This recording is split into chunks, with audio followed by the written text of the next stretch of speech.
champion in the UFC moved up a weight class to challenge the next champion?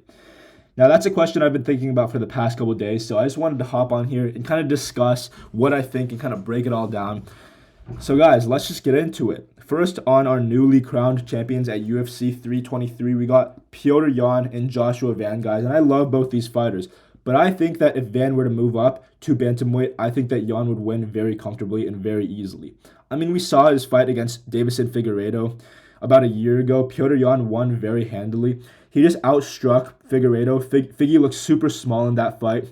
Yan just seemed way bigger and was able to utilize his size and his strength really to his advantage. We saw him just bully Figueiredo and foot sweep him a couple times. That was kind of like, it just seemed like Yan was just toying with him and playing with like a little kid. And he outstruck him on the feet very comfortably as well and kind of just dominated every aspect of that fight, winning all 5 rounds. It wasn't super competitive, man. And I think that the same thing would happen against Van. I mean, it's not like Van has shown me a ton. He has really just one elite win, which is Brandon Royval. Obviously, we're not really counting that Pantoja win as like an elite win. Right, and before that, he was kind of low down in the rankings. Before that, he was actually unranked. And he only like really shot up the rankings when he took that short notice fight against Royval. So if we're being honest, the only way we can really see, like, eye test based on like fights with Joshua Van is with his fight against Royval. And in that case, he hasn't really shown me a ton to kind of indicate that he would be able to make anything happen against Petr Yan. And yeah, I think that Petr Yan, first of all, is much better in every way than Brandon Royval. I think that he would easily beat Van to a decision, and I think it would be probably like a 50-45. Maybe Van could like secure the first round just because Jan's downloading the data, you know what I'm saying? But that's pretty much it. I think it wouldn't be super competitive, and I think it would be a comfortable Yan decision win. But let's move on to Volkanovski versus Petr Yan, guys. And this is probably the most interesting fight I'm going to talk about today because I haven't thought about this too much before this. But when I thought of it, when I was thinking like about the fights for this video, dude, this is a super interesting fight, and I would have loved to have seen this fight during each of their primes. I guess you could say that maybe like Petr Yan's prime is right now because he's still very young. He's like 32, but Volkanovski is obviously past his prime. And I feel like prime Volk versus Yan would be amazing. That would be a banger of a fight. And in that case, I would probably lean Volk. But right now, I would go with Yan. I think that would be a close fight. But I just think that Yan is also kind of small, bro. It's a similar like problem to the Van fight because Van is kind of like an undersized flyweight as well. So that's part of the reason why I think that Petr Yan would beat Joshua Van. I think that Petr Yan is a little bit small. Like I feel like even at bantamweight, he kind of looks like he has the frame of a flyweight, except he's super bulky, so he's like heavy enough to make bantamweight. I think that it would look kind of ridiculous if he was at featherweight, and I don't think he has the frame for that. Volkanovski is big enough to comfortably make it to lightweight. And yes, he looked small against Islam Makhachev, but Islam Makhachev is also huge. Like the guy's currently a welterweight. He's obviously big. Against these smaller lightweight fighters, Volkanovski is going to look pretty much just as big as them, maybe a little shorter, but definitely stocky and like built like a tank at lightweight. So against Yan at featherweight, I think that Volkanovski, I think it would be a close fight regardless. I just think Yan would win just because he's younger, and I think that Volkanovski's, now that he's not in his prime, he's kind of lost a pep in his step. He's lost his speed, and I think he's actually lost a good amount of his power.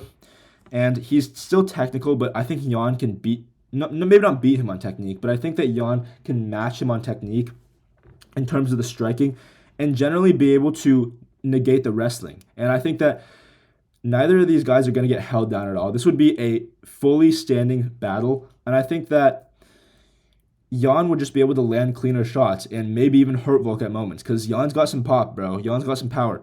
And I think that maybe in their prime, I would go with Volkanovski just because Volkanovski was just a little bit faster and stronger and more powerful in his prime.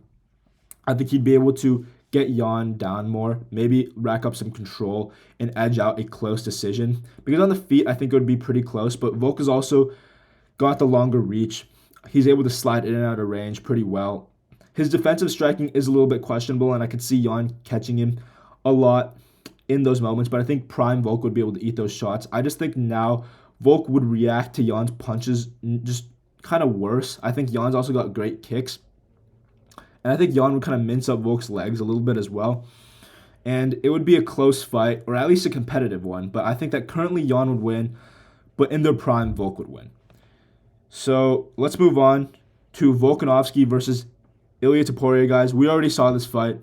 We don't need to go over it again, man. This was a sad day, bro. I still remember watching this. I remember exactly where I was when I watched this, and I was sad, bro, because I low-key knew this was going to happen. And yeah, Volkanovski got chinned bad, and I'm sorry to say, guys, to all the Volk fans out there, and I'm a Volk fan, but any version of Volkanovski gets brutally chinned by Ilia Topuria. Even prime Volkanovski, the one that fought Max Holloway in the trilogy, the one that beat Brian Ortega, the younger, like 31-year-old version of Volkanovski. That version of Volk maybe could do a little bit better. He might have a little bit more footwork and awareness to be able to circle out and maybe avoid Ilia's big shots until like around 3 or around 4.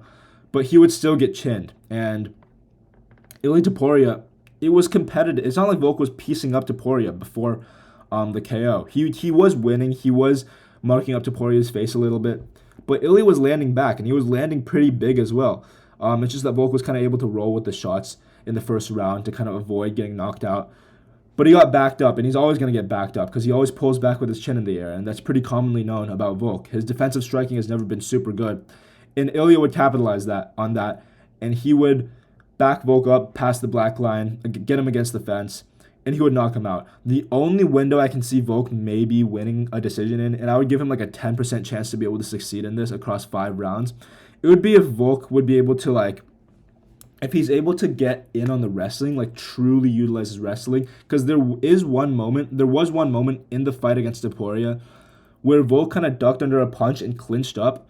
And if Volk can do more of that, except really hunt for the takedown and try to get on top into full guard or something like that, or even just control Ilia in a body lock, if he can rack up enough control somehow to be able to land some ground and pound and just keep the striking exchanges relatively short, I could see maybe a path to victory, like Raoni Barcelos versus Peyton Talbot type of way, for Volk to win. But 25 minutes is too long, bro. 25 minutes is a ton of time. I don't really see that happening. And in general, I just think Ilia always wins. 9 times out of 10, Ilia's going to win. So yeah, let's move on to Topuria versus Islam Makhachev, guys. The long-anticipated fight, the one that everyone's been talking about. If this fight was made, it would be the biggest fight in the UFC. And I hope it happens, man, at some point. If it doesn't happen in 2026 and Ilia can get his issues resolved outside the cage, I hope that Ilia can come back, and I hope that these two could fight in 2027, man. But I'm going to say that in this fight, I think that Topuria wins. I think that even at welterweight, this might be a hot take. Let me know what you guys think in the comments. But I think that Ilia, no matter if it's at welterweight or lightweight, Ilia wins, man.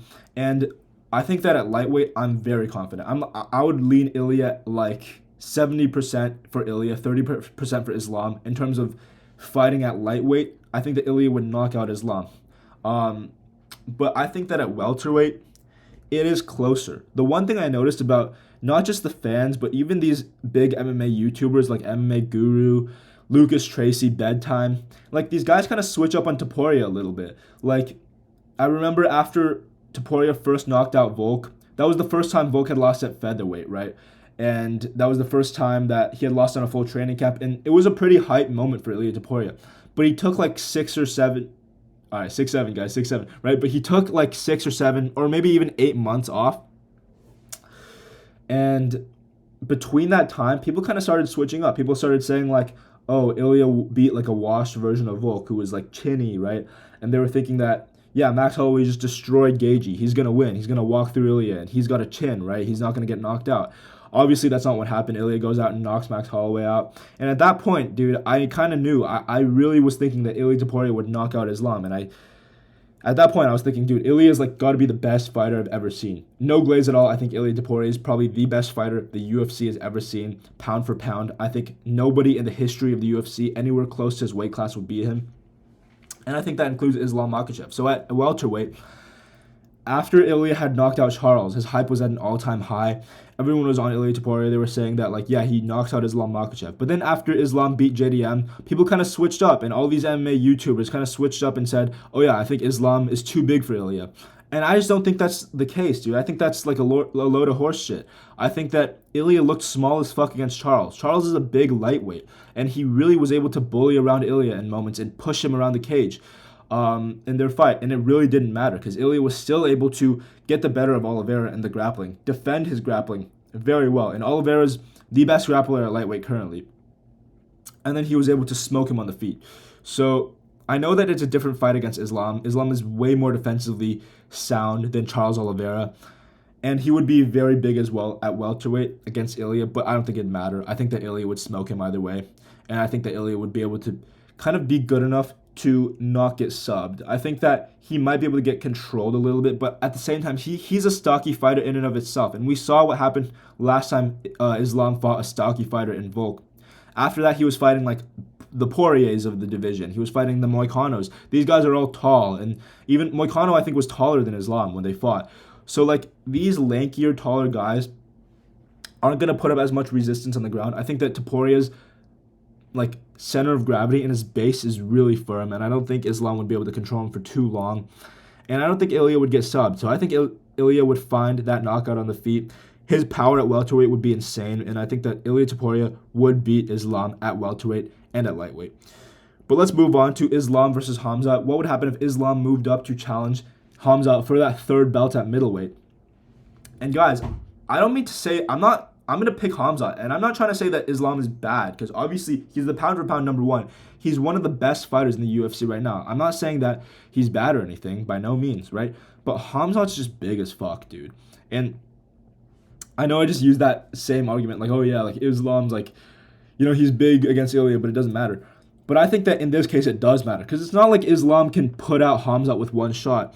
And I think that this, like, it's just the size, man. It's just the size difference. Hamza could move up to light heavyweight, and he would look like not too small. He would be on the smaller side, but he wouldn't look overly small, and it wouldn't matter because his grappling would be too good, and he would probably beat, like, everyone in that division, if I'm being honest.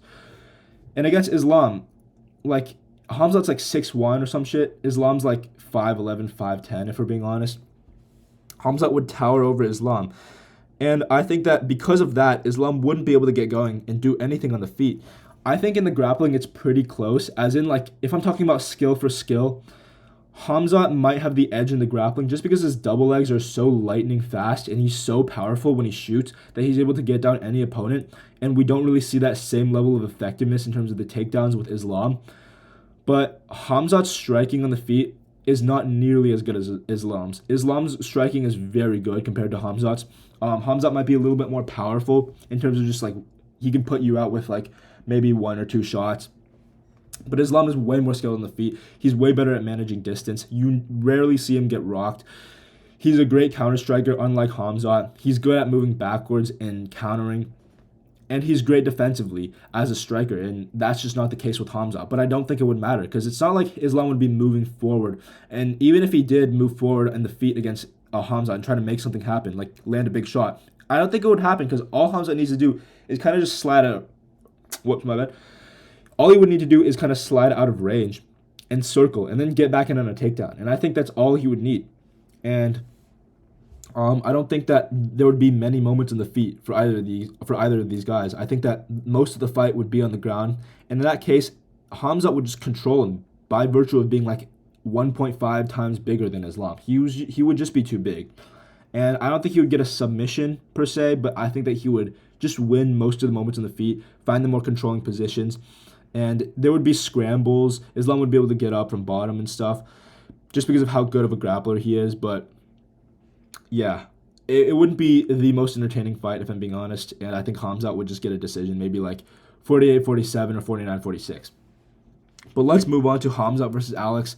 I don't think I need to talk too much about this fight, guys. I think we know what would happen. I will say that, guys, I'm picking Hamza, by the way. I'm picking Hamza. I think Hamza subs Alex. But I will say that Alex Pereira, there's a misconception about Alex Pereira that he's one-dimensional and he doesn't know how to grapple. That's not the case at all. Alex Pereira is a very good grappler, and I'm talking about defensively. He's great defensively. I mean, Combat Sambo world champion Magomed Ankalaev shot 11 takedowns on Alex Pereira in their first fight and didn't get a single takedown. Matter of fact, Alex Pereira got the one takedown in that fight, sweeping Ankalaev and getting him to the ground at the end of, I believe, round 3. And that was the one takedown landed in that first fight. And Alex Pereira is great defensively. His takedown defense is very improved. He's good at, like, in his early days, he would kind of like try to prevent takedowns by holding onto a guillotine, which was really stupid. And he would kind of just look off into the distance when holding that guillotine. And that's all he would do. Now he genuinely is, he's got a great sprawl. He knows how to get to the underhooks. And he's really good at reversing position even and pressing his opponents against the cage and creating good separation. And I think that Alex Pereira is very underrated in terms of his grappling. But it doesn't matter, dude. We know, like, great grapplers have been subbed and destroyed on the ground by Hamzat. Dricus du Plessis is a great grappler. Robert Whitaker is a great grappler. It doesn't matter. Hamzat Chimaev subbed both of them, and he would sub Alex Pereira too, probably in like a round or two. And that's sad to say, but, you know, that's kind of the reality. Finally, we're moving on to our heaviest weight class. Guys, Alex Pereira moving up to fight the heavyweight champion, Tom Aspinall. And guys, I said in a previous video that I think Tom Aspinall would just smoke out Alex Pereira. I actually disagree. At this point, I rewatched Tom Aspinall versus Curtis Blades, and I rewatched Tom Aspinall versus Cyril Gane, and I think Alex Pereira smokes Tom Aspinall, dude. And I'm changing my opinion, guys. I'm switching up. And the reason I say this is because, dude, Tom Aspinall, I know he's skilled for the heavyweight division. He's not like a blob. He's got some speed and he's got some boxing technique. But, dude, he's like not like he leaves so many openings in the feet, and compared to Alex Pereira, he's not even 50% of the striker that Alex Pereira is. Pereira would land a big shot on him early on. It like Cyril Gane was jabbing him up left and right, landing good leg kicks on him, landing good body kicks, and circling away. And Tom Aspinall was having trouble finding the mark on any shots. And even if when he did, we would see Cyril Gane kind of circle away from the shot to take a lot of the sting off. And it's not like Tom Aspinall was smoking out Cyril Gane. Like, I just don't think that Alex Pereira would be standing there like super stationary. Like when Tom Aspinall knocked out who did he knock out, dude? Hold on. I know he knocked out Curtis Blades. Who's the other guy that he knocked out? I'm thinking of a certain person. Hold on, guys. Detour. Pavlovich. It was Pavlovich. Right, yeah. When he knocked out Pavlovich, bro, Sergey Pavlovich is a fucking fridge, bro. The guy stands still, and he's got clobbered. Alex Pereira is going to be moving side to side, circling around. He's going to have his arms up as well. I don't see Tom Aspinall landing super cleanly. And I think that Alex Pereira is also going to be pretty fast at heavyweight. When he moves up, he's going to be just as fast as Tom Aspinall probably. And I think that he has so many tools in the feet to catch Tom Aspinall with something big, man. And I know that Tom Aspinall has the grappling, but honestly, I think that if Ankalaev can't take down Alex, I don't think that Tom Aspinall can. Genuinely, Tom Aspinall's not an amazing wrestler. He uses his big weight to kind of bulldoze people to the ground. And I think that Alex Pereira is big enough to not let that happen. Like, the guy's like a statue, bro. I don't think he's getting bulldozed by Tom Aspinall. And I think he would find Aspinall on the feet. And I think he would knock him out. So, yeah. That's the video, guys. Let me know what you guys think. Oh, I forgot. Right? If Tom Aspinall cut down to flyweight, I think Joshua Van chins him as well.